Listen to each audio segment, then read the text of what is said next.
Muito bem então, meu amigo Paulo. Vamos nessa, meu brother? Vamos nessa. Hoje a gente vai falar aqui sobre a prova da existência de Deus, né? A gente não inventou um nome, né, chamativo, né, para poder falar. Não tem um nome da pauta, né, mas basicamente vamos tratar sobre isso porque estamos embasados, né, fazendo uso do material do grande, né?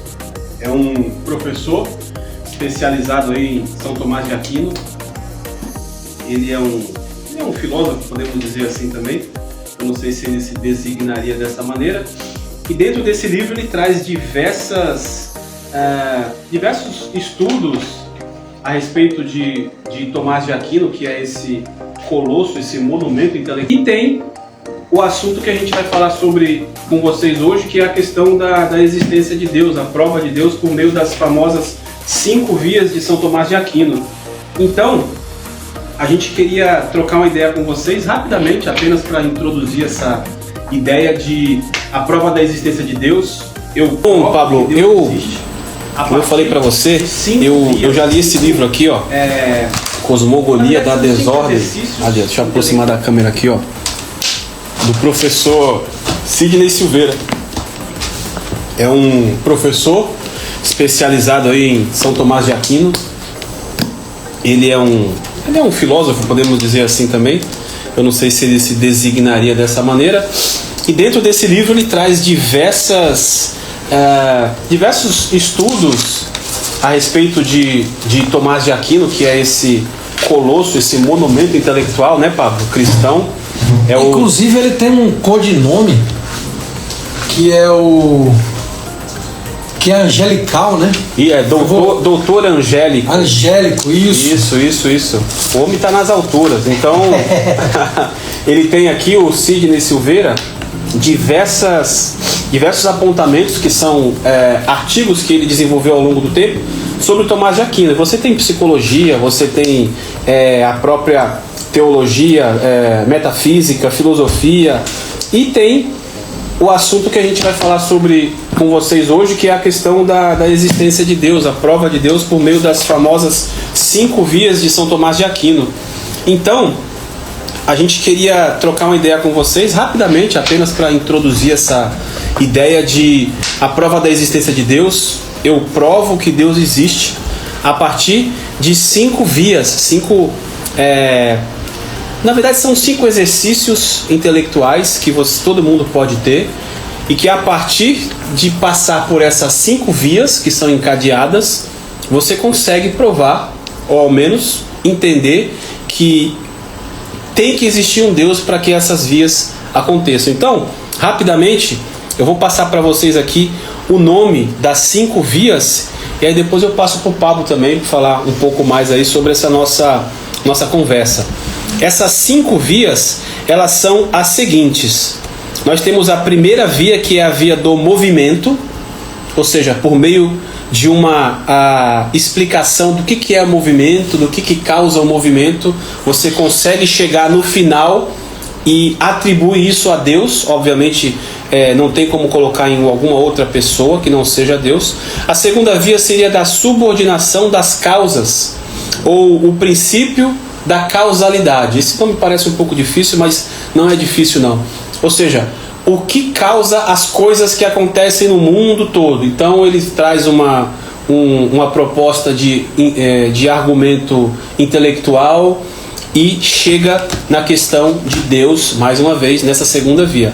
E olha, não é nada religioso, tá? Ele faz uma abstração, uma proposta intelectual, filosófica, se você gosta, e ele chega em argumentos que são difíceis de serem refutados. A terceira via seria a via da contingência, ou seja, contingente é aquilo que não existe por necessidade própria, ou seja, nada se faz sozinho, então precisa de algo anterior para que venha a ser. Ele fala sobre isso na terceira via. A quarta via são os graus de perfeição, ou seja, existem gradações na existência, né?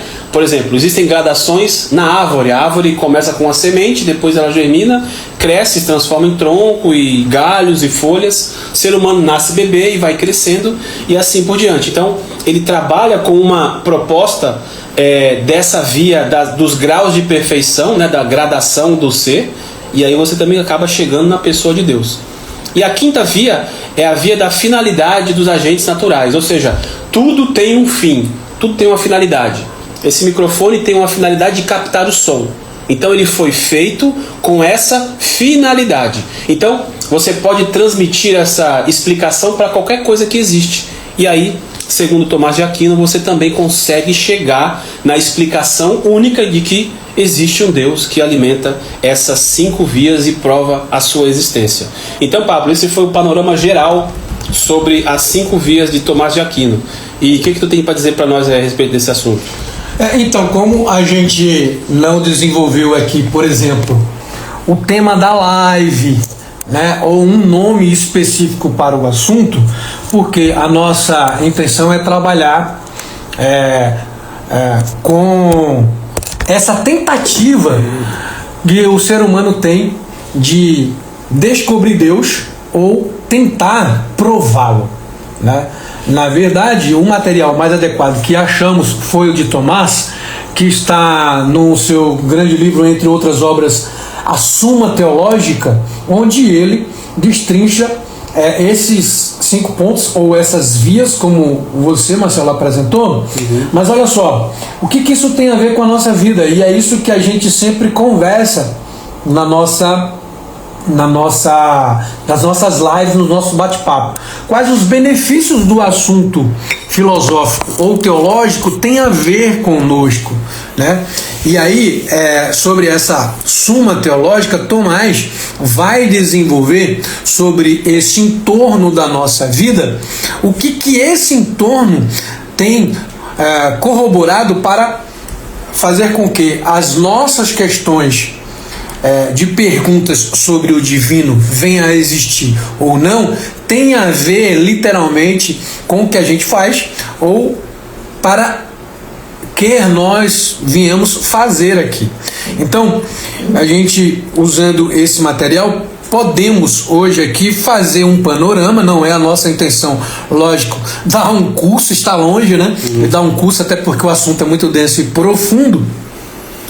E sobre esse extenso, desenvolver o que a gente pode trazer para vocês e para nós aqui, com que isso tem a ver conosco. Quais as consequências de que quando alguém se pergunta e tenta provar Deus, impacta a nossa vida familiar, a nossa vida pessoal. Por exemplo, se você fizer uma pesquisa rápida no Google sobre o que a religião ou a prova da existência de Deus, né?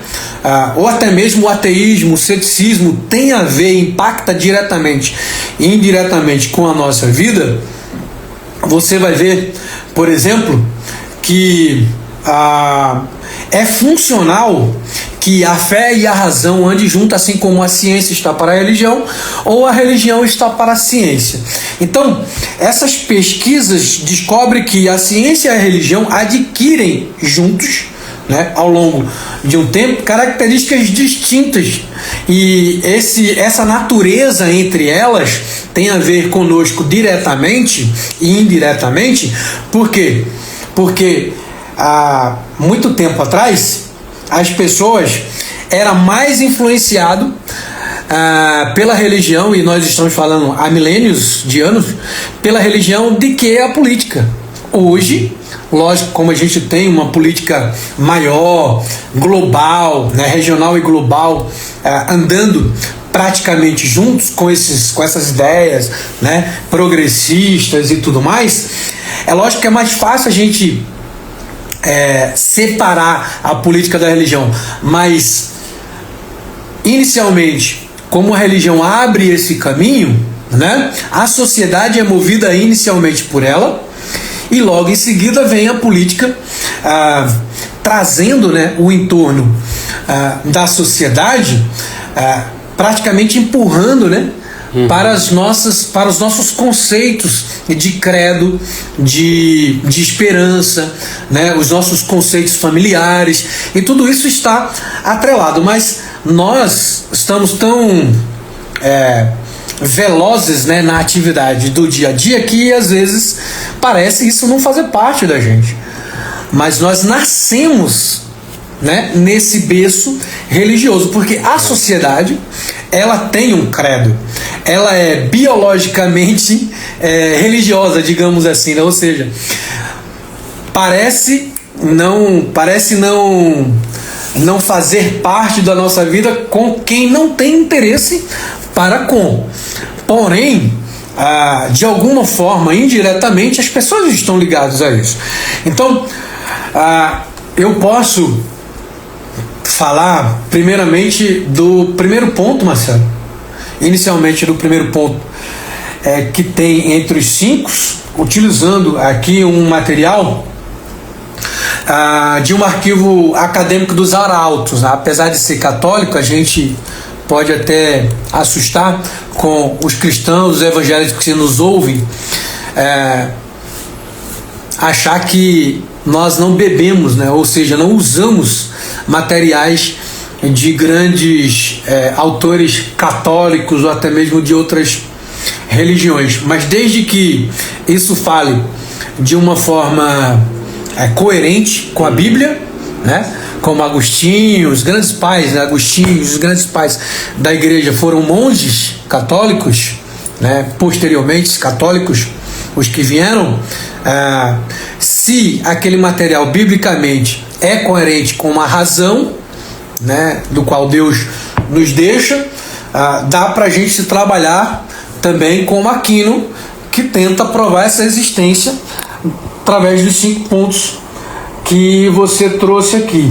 Inclusive, só um adendo, Pablo, sobre utilização de material de autores católicos, no caso, outra religião, apesar de ser cristão também.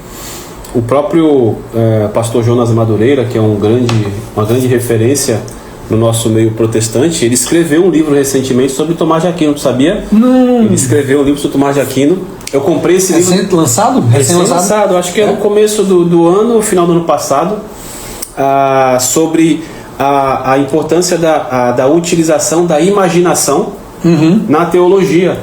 Então ele escreveu um livro de 200 e poucas páginas. O Jonas Madureira é um grande intelectual, né? Professor de filosofia, né? Exato. Porque às vezes né? espanta, né? Acho que é um pastor, né? Um teólogo, não sei, professor. E ele traz o valor para esse grande peso, né? Pesado na história da teologia, que é Tomás de Aquino. Então é um material que não pode ser refutado, assim, ou na verdade rejeitado só por ele ser católico, no caso, né? Sim. Ele trabalha no livro anterior dele, né? Com as eminências do grande Agostinho, né? Então, Inteligência Humilhada? Inteligência Humilhada. Já li, então faz sentido ele também usar o grande Aquino para poder destrinçar um pouco esse assunto. Muito bom, Marcelo. Vou procurar adquiri-lo. Bom, gente, entre a sequência, né, dos elementos que Aquino expõe nas 5 vias, nós temos a primeira delas, que é o movimento, ou seja, a prova dele traz, através do raciocínio, esse conhecimento da existência. Por exemplo, quando você nasce, né, tem ali os primeiros passos da observação à vida a partir do raciocínio, de adquirir o raciocínio nos primeiros anos, né, da vida. Esse conhecimento da existência, mesmo que intrigante, né, e ali compartilhado no âmbito familiar. Estou trazendo aqui um exemplo próprio, né, e humano, para que a gente possa engatar isso ao movimento, ou a prova desse movimento que Aquino ele começa a trabalhar. Ele diz que, a título desse exemplo, o ser humano ele observa através da prova do movimento adquirido através de linguagem, seja ela inicial ou coerente, de forma humana, e significativa a mudança de lugares, ou seja, uma mudança local, a partir do que o ser humano é provocado entre as suas mudanças, faz intencionalmente a sua razão, a sua alma, ou o seu movimento intelectual trabalhar, né?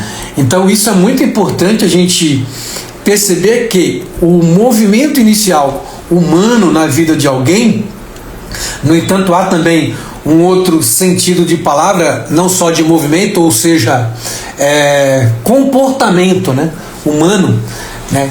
A gente pode trazer esse primeiro ponto, palavra de prova de movimento, para comportamento, que é tudo que o ser humano desenvolve através dos seus comportamentos, né? Faz com que esse movimento eleve-se ao seu intelectual, né? Então, em outras palavras, há dois tipos, não só o movimento, como também os lugares, né, do movimento ao qual ele está dado, ali o ser humano está dado a sua locomoção, seja corpórea ou mental. Faz com que as pessoas, de fato, ela provoque nela, né, essa pergunta: Deus existe? Né? É de fato algo ligado a mim?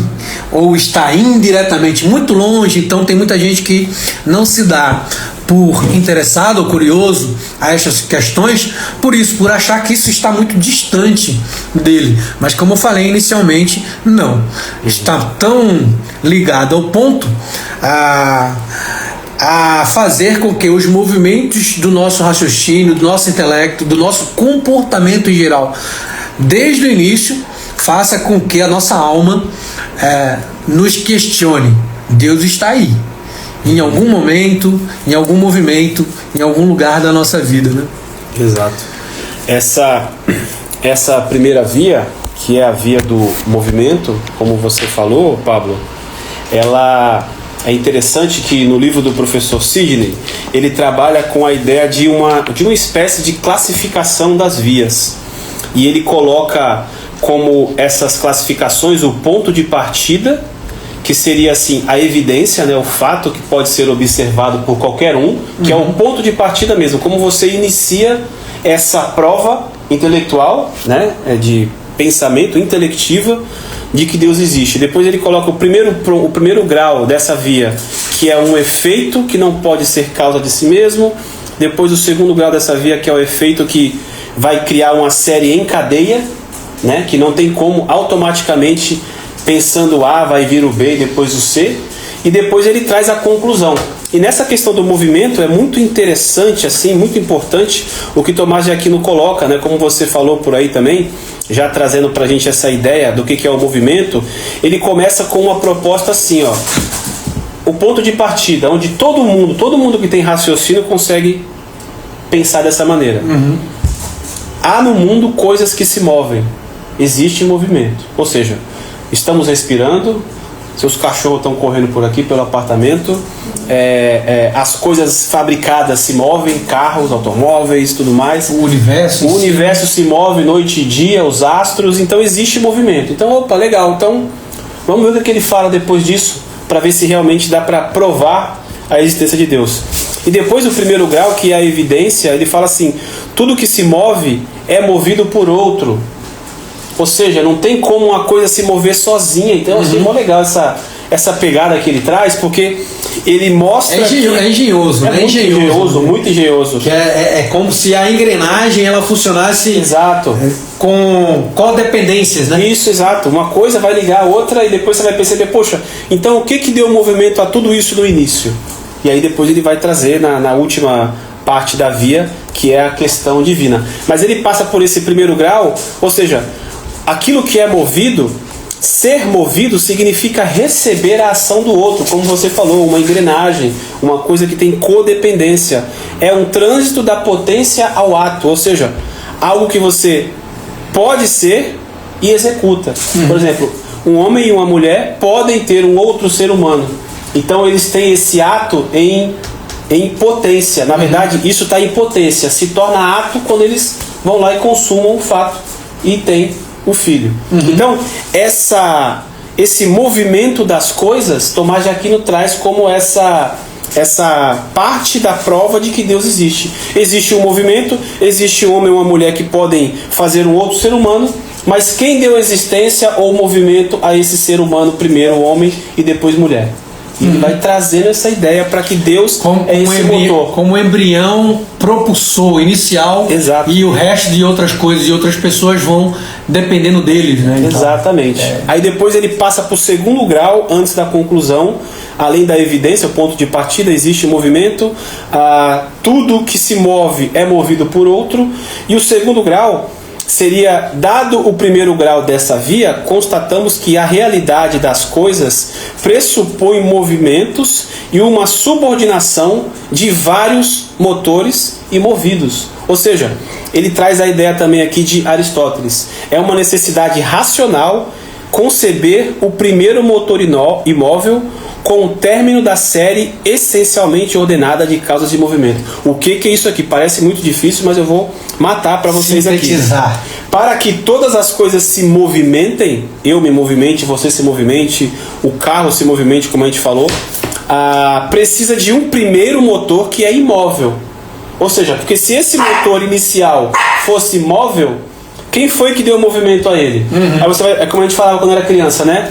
Deus criou o mundo, mas quem criou Deus? E quem criou Deus? Nós estamos, parece que, sempre procurando o início. Exato. E sem essa explicação de que o primeiro motor, e aí é Aristóteles que fala e Tomás de Aquino traz, esse primeiro motor que deu movimento e que dá movimento para todos os outros motores, foi Deus. Porque não tem como você conceber uma coisa que foi causada por uma coisa que não existe. Então o nada não produz nada. Isso. Então Deus é o primeiro motor imóvel e traz movimento para todas as coisas. Marcelo, gozado que como criança a gente pergunta coisas de adulto. É verdade. Eu diria que nessa questão de uma pergunta infantil de se todas as coisas foram criadas por Deus, quem criou Deus, a própria indignação da falta de resposta é a resposta de que Deus, ele iniciou tudo, entendeu? A curiosidade plantada no coração da criança. Pois a existência de Deus, né? Você imagina que se você, que tem a experiência como pai, está sempre respondendo às questões de dúvidas do seu filho, logo você é o autor das perguntas e das respostas do seu filho. Sim. Porque, primeiro, se você é autor das perguntas, você é autor das perguntas porque você fez ele sendo pai. Ele veio de você. E você também é autor das respostas porque logo, se eles têm a pergunta e não a resposta, quem tem a resposta é você mesmo. Entende? Então, essa dúvida, né? Na dúvida, penso logo existo, diria assim. O próprio pensar é a resposta da existência, né? E aí é filosofia, lógico, mas na teologia, né, os grandes profetas, os grandes homens de Deus, quando tentava colocar Deus na parede, né, nos grandes casos em que eles não tinham respostas, as próprias indignações era a prova da existência que Deus estava incomodando o coração deles, logo Deus estava com eles, entende? Sim, sim. E aí, não sei se você terminou, eu posso trazer um trecho do próprio livro que fala sobre essa questão do movimento e a potência. Traz aí. Você quer? Manda bala. Ó, trecho, tá, gente? Desse trecho que Marcelo colocou sobre o movimento. Trecho do livro. Aquino, abre aspas, diz que antes do movimento todos os seres estão em potência. Lógico, como foi apresentado aqui, a palavra potência ligado a essa questão do movimento. E aí ele continua dizendo, isto é, possui uma possibilidade de se tornarem diferentes do que são. Certo? Vou falar um pouco sobre isso. Em filosofia, este fenômeno denomina-se atualizar-se. Ou seja, um corpo frio em ato pode vir a ser esquentado. é a nossa situação humana. Logo, né, se faz frio, nós procuramos nos aquecer, né? Então, ou seja, esse fenômeno da busca, da procura, da mudança é uma potência, né? Um corpo frio em ato vinha a ser a quente, por essa questão de potência que está ligada ao movimento, porque movimento é, portanto, qualquer passagem de uma potência para o ato. Ou seja, nós temos potência tanto em pensar como também em realizar, certo? Então, essa realização, por enquanto, a potência, ela é a possibilidade de realização total, porque uma semente em ato é uma semente, mas em potência ela pode se tornar uma árvore. Olha que coisa louca. Deixa eu dar só uma palhinha nessa questão do que é ato e potência, porque é interessante. Parece difícil porque a gente usa palavras que não são muito comuns nos vocabulários do dia a dia, corriqueiro, do dia a dia, mas é muito simples. Potência e ato, eu até explico para os meus filhos isso aqui, a gente trabalha um pouquinho, eu mostro para eles. Eu falo o que é potência, eles falam possibilidade. O que é ato? Ação real. Caraca, legal. Desde trazer um pouco dos livros de física para a realidade, né? É legal que eles aprendem, eles vão, a gente memoriza, né? A gente lê a Bíblia, faz oração e tal, ele memoriza alguma coisa, e esses pontos da filosofia a gente também trabalha com eles lá. Mas é assim, potência e ato é o seguinte, ou seja, eu sou um ser que tenho em potência, ou seja, tenho essa habilidade de limpar a piscina. É o meu trabalho, certo? Então, quando eu vou lá amanhã de manhã e limpo a primeira piscina, eu transformo essa potência de limpar a piscina em ato, ou seja, uma ação real. Então, potência e possibilidade é essa ideia de que existe um potencial dentro de você, dentro do ser, dos entes, e que pode vir a atualizar-se em ato quando um ser pratica esse movimento, ok? Intencional. Então você tem uma habilidade para aprender a limpar a piscina, isso é uma potência. Essa habilidade se torna ato quando você vai lá e executa a limpeza da piscina. Escala, digamos assim, né? Exato, e aí você pode escalar, você pode progredir, as gradações do ser entram numa outra via. Filial da empresa e tal, exato, então você vai progredindo. Então transforma essa potência em ato. E aí é interessante porque recentemente, aí, algum tempo atrás, um pastor usou essa palavra de atualizar a Bíblia, né? E aí, como ele é muito esperto, a gente sabe, eu não sei se ele usou esse subterfúgio, mas se eu estivesse no lugar dele, malandramente eu utilizaria. Atualizar a Bíblia, ele pode, não que eu concorde com o que ele falou, tá? Ele pode estar usando uma linguagem filosófica, ou seja, existe uma potência de um princípio que está dentro do texto bíblico e que precisa se atualizar a partir do momento que eu transformo em ato. Ou seja, precisamos viver aquilo que nós pregamos. É claro, ele tem uma ideologia que ele está querendo realmente mudar o sentido. É isso que a gente entende, percebe, né? Não é? Percebemos. Mas, se ele fosse mais maluco, não sei se ele percebeu. Eu percebi. Se eu tivesse caído nessa fria, eu falava, mas eu estou falando da atualização segundo a filosofia, que é transformar em ato aquilo que já está escrito. Inclusive, ele teve uma tentativa dele de refazer essa questão. E teve, né? Teve. Ele foi para um canal e tentou refazer a questão justamente trocando as palavras, né? Fala, eu falei de um modo errado, mas digamos que você use essa palavra aqui, então cabe mais e tal e tal. E ouvindo, faz até sentido, né? Faz até sentido porque tem alguns termos bíblicos que hoje a gente não usa mais, né? Por exemplo, escravidão não é uma coisa, né, tão mais atual que se você tiver um escravo trabalhando para você, não pode tê-lo na igreja, né? É ideal que você processe, ou seja, processado por isso. Então, na identidade do sentido da intenção que ele quer, que ele tem, né?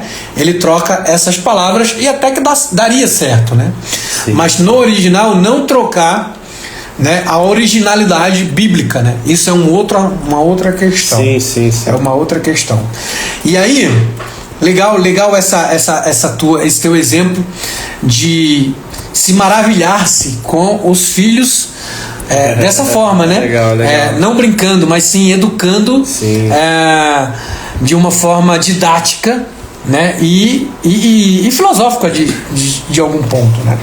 E aí ele continua entre a potência e o ato, dizendo que o movimento ele não é a sucessão de dois estados, ou seja, a potência e o ato sendo duas coisas, não tem uma sucessão, ou seja, talvez os dois estariam ligados, né?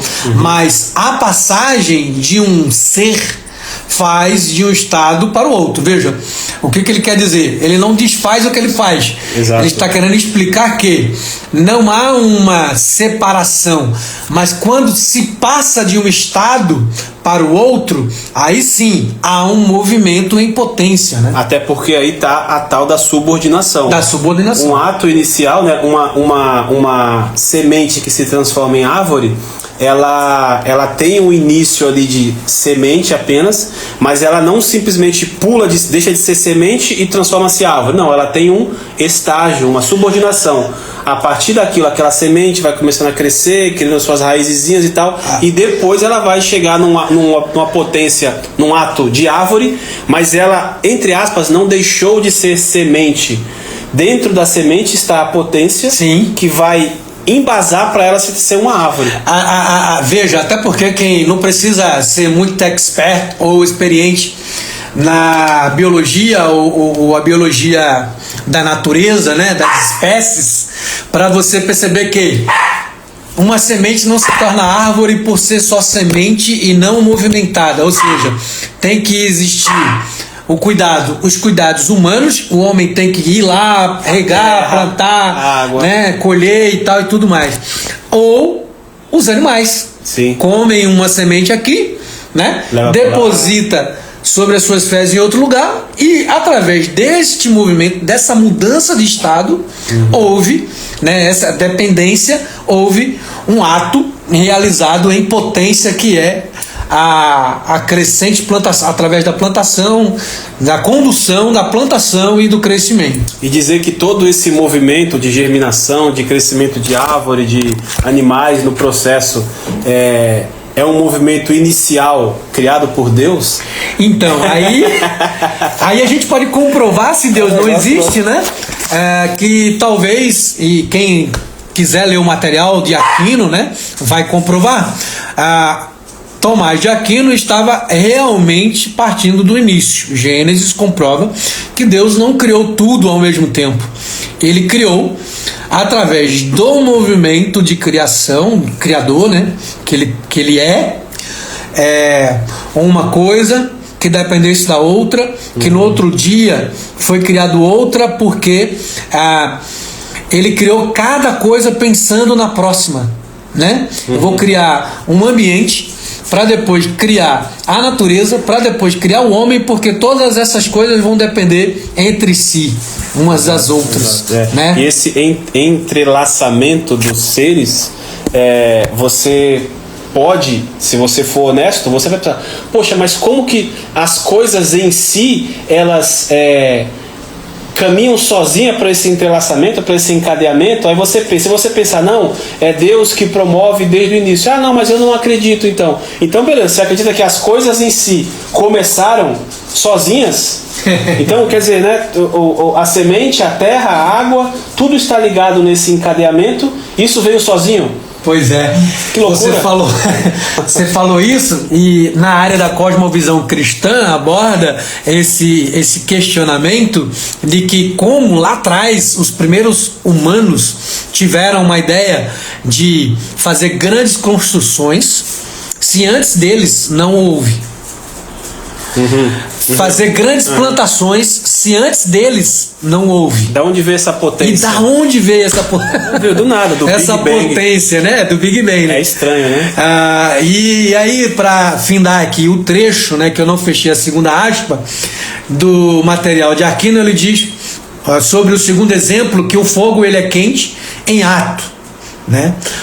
Torna a madeira que está em potência para o calor ser queimada, quente em ato. Deste modo, há uma realidade que permanece sobre os dois estados e a mudança constante em receber a atualização do segundo estado, que seria frio, né?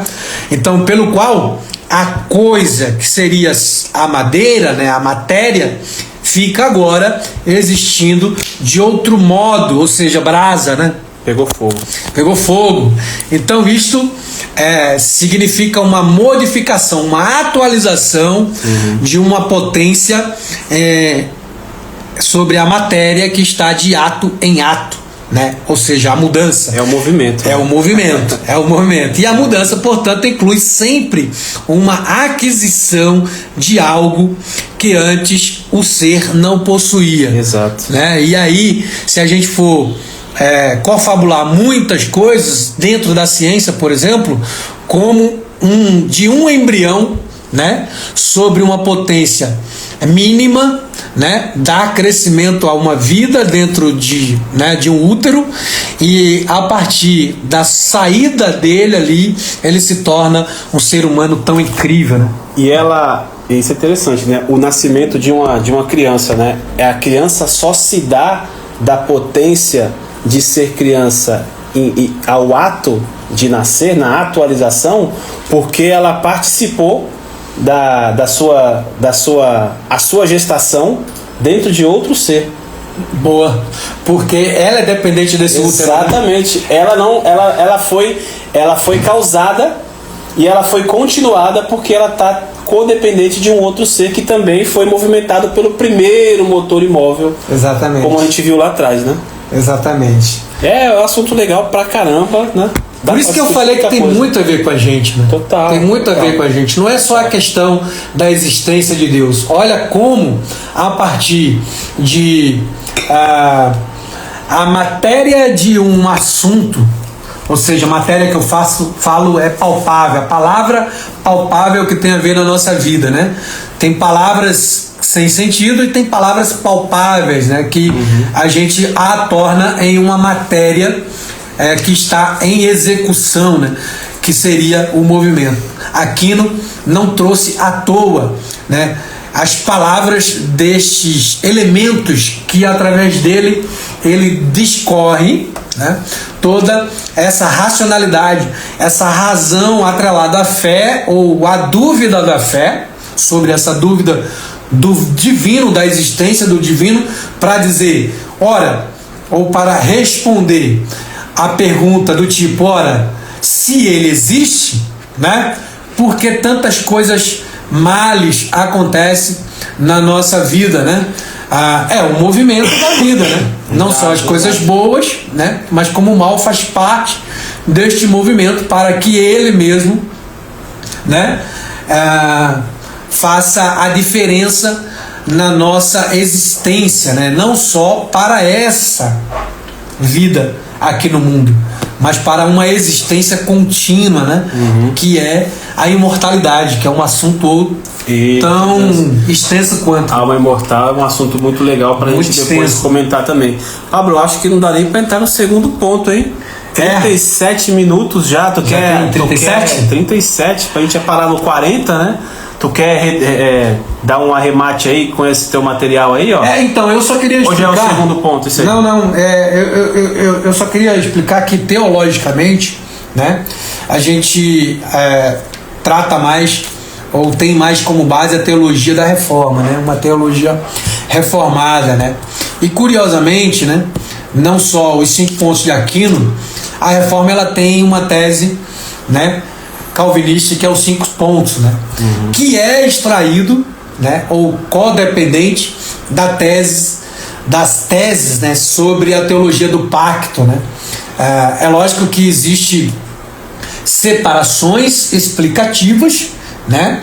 Mas não tem como a gente conceber intelectualmente a razão explicativa de uma teologia reformada, dentro disso entender quais os 5 pontos da sola, se a gente não entende como tudo deu início através dos pactos, que é uma relação de movimento entre a responsabilidade humana, né, e a providência de Deus, né, a soberania de Deus, né?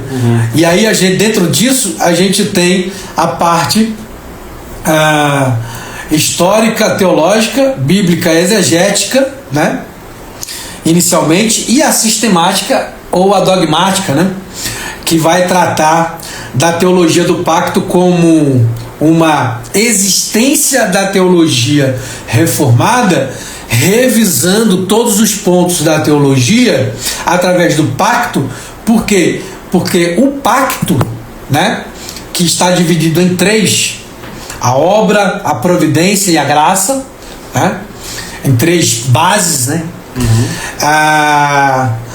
ela revisa substancialmente a teologia reformada. Isso é muito legal porque é lógico que é profundo, muito longo, mas eu dei aqui como exemplo, a título de exemplo correlacionado a esses pontos que Agostinho traz, porque, por exemplo, você tem o movimento lá na questão de Aquino ligado, por exemplo, às evidências de doutrinas de Deus, né? E aí tem várias doutrinas bíblicas, eu estou falando, né? Não religiosas, mas doutrinas bíblicas. Todo o movimento em si pode estar ligado a isso, né?